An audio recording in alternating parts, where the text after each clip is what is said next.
ಮೊದಲೇ ನೊಂದಿರೋ ಮನಸ್ಸು.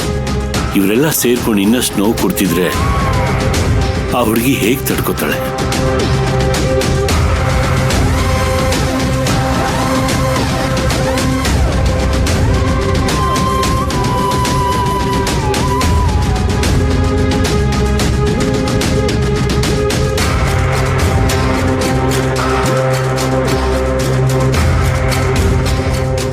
ಫೋನ್ ಬೇರೆ ತೆಗಿತಿಲ್ಲ. ಎಲ್ಲಿ ಹೋದ್ಲೋ ಗೊತ್ತಾಗ್ತಿಲ್ಲ. ಎಲ್ಲಿ ಹೋದ್ಲು?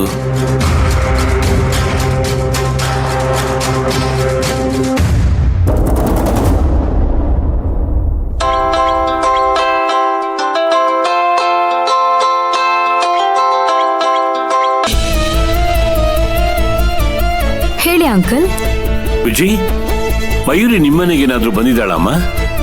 ಇಲ್ಲ ಅಂಕಲ್. ಯಾಕೆ ಅಂಕಲ್ ಅವಳ ಬಗ್ಗೆ ವಿಚಾರಿಸ್ತಿದ್ದೀರಾ? ಒಂದು ಅನಾಹುತ ಆಗೋಗಿದೆಯಮ್ಮ. ಅನಾಹುತನಾ?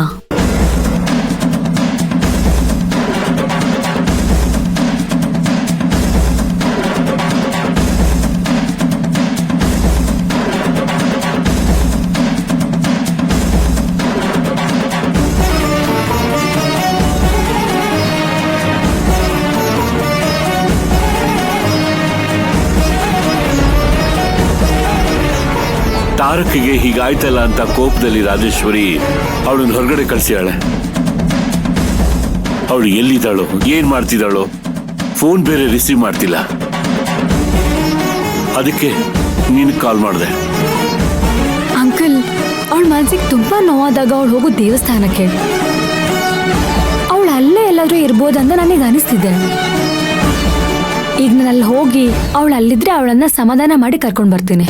ಅಷ್ಟು ಮಾಡಮ್ಮ, ನಿನಗೆ ಪುಣ್ಯ ಬರುತ್ತೆ. ನನಗೆ ಪುಣ್ಯ ಬರೋದಕ್ಕಿಂತ ಅಣ್ಣ ಹುಷಾರಾಗ್ಬೇಕು, ಮಯೂರಿ ಮನೆಗೆ ಬರ್ಬೇಕು. ಸರಿ ಅಂಕಲ್, ನಾನು ಇವಾಗ್ಲೇ ಹೊರಡ್ತೀನಿ. ಅವಳು ಸಿಕ್ಕಿದ ಕೂಡಲೇ ನಿಮ್ಗೆ ಫೋನ್ ಮಾಡ್ತೀನಿ. ಸರಿಮ್ಮ.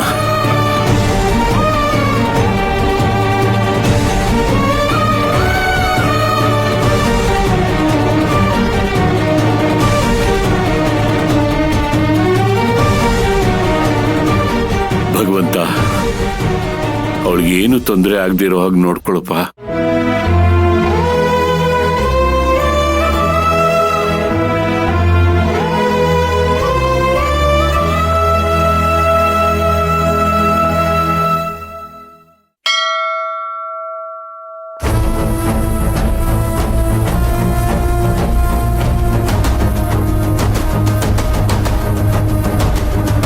ಮನೆ ಹಾಳು ಕೆಲಸ ಮಾಡಿ ಈಗ ದೇವ್ರ ಮೇಲೆ ಆಣೆ ಮಾಡ್ತೀನಿ ಅಂತ ಹೇಳೋದಕ್ಕೆ ನಾಚಿಕೆ ಆಗಲ್ಲ?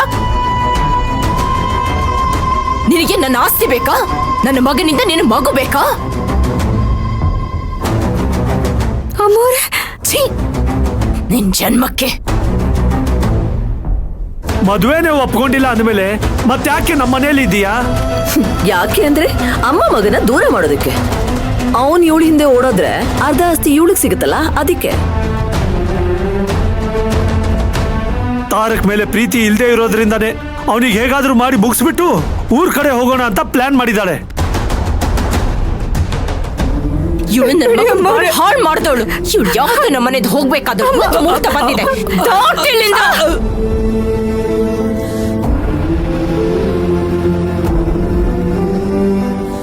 ನೀನ್ ನಮ್ಮನೇಲಿ ಇದ್ದಿದ್ದಕ್ಕೆ ನಮ್ಮನೆ ಹಾಳಾಗಿದ್ದು.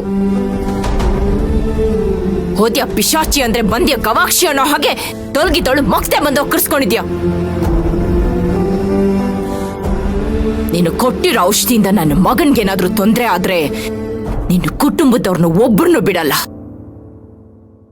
ಕೆಲ್ಸ ಮಾಡ್ತಿರೋ ನಮ್ಮ ತೋಟದಲ್ಲಿ ಅವ್ರನ್ನ ಸಮಾಧಿ ಮಾಡಿ ಹಾಕ್ತೇನೆ.